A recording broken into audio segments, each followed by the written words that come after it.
આ ડાઉન દબાવો હવે ડાઉન આવી ગયો 134 બરાબર વાલ કેરલ EXV બરાબર EXV એ બરાબર પછી જો -1 થી 12.8 પછી સેલ એન્ડ ટ્યુબ ને આમાં સેલ ટ્યુબ ઇવાપોરેટર બરાબર પછી NTC કેરલ બરાબર ઓક્સિલરી કંટ્રોલ તો કંઈ નહીં આવે પછી કંઈ નહીં આવે રિલે કન્ફિગરેશન આવે delay complication alarm relay opening case બરાબર હા પછી S4 માં કંઈ નહીં એટલે કંઈ નહીં આવે પછી સીધું આવશે પ્રોપ પ્રોબ આવશે પ્રોપ માટે તો બહાર જવું એ નહીં escape escape drop S1 S1 માં તો આપણે ઓફસેટ મારીશું તો હા બરાબર પછી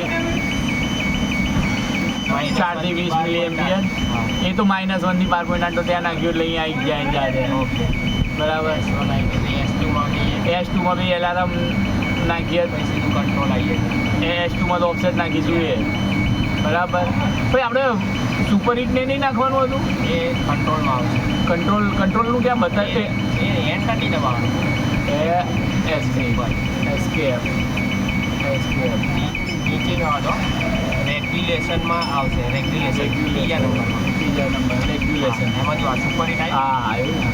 એમાં કેમ બતાવ્યું તો આમાં કેમ નથી હા રેગ્યુલેશન ના આમાં કેમ નથી છે કાગળમાં સાઈડમાં લખેલું સુપર હિટ કેટલી 8 થી 50 આઠ કરવા પડશે ને હવે 8 તો એન્ટર 4 8 એન્ટર બરાબર 50% બાલ ઓપનિંગ એન્ડ સ્ટાર્ટર 50% જ્યારે ચાલુ થાય ત્યારે 50% હા પછી આવશે વાલ પોઝિશન ઇન સ્ટેન્ડ બાય હા. એમાં તો 0 છે હા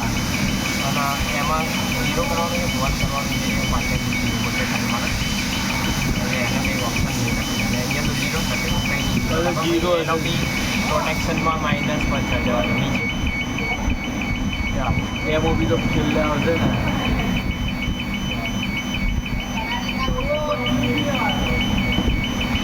આવી ને એમાં બી પ્રોટેક્શન એ જે 50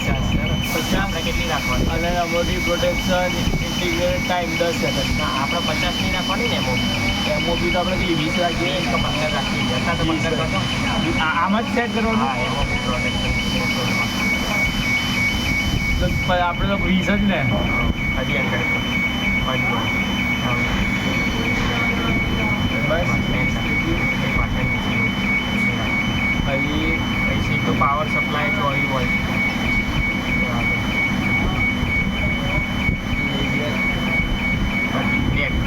બેકમાં એડવાન્સ એલાર્મ બાલ એલાર્મ કોન્ફિગરેશન એડવાન્સમાં આવશે એડવાન્સમાં પાવર સપ્લાય મોડ આવશે ચાલો નીચે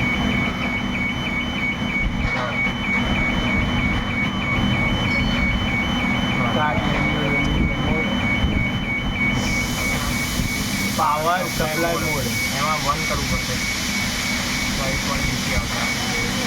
બરાબર પછી કંઈ નહીં બસ બસ ત્યારબાદ બધી પાસે મને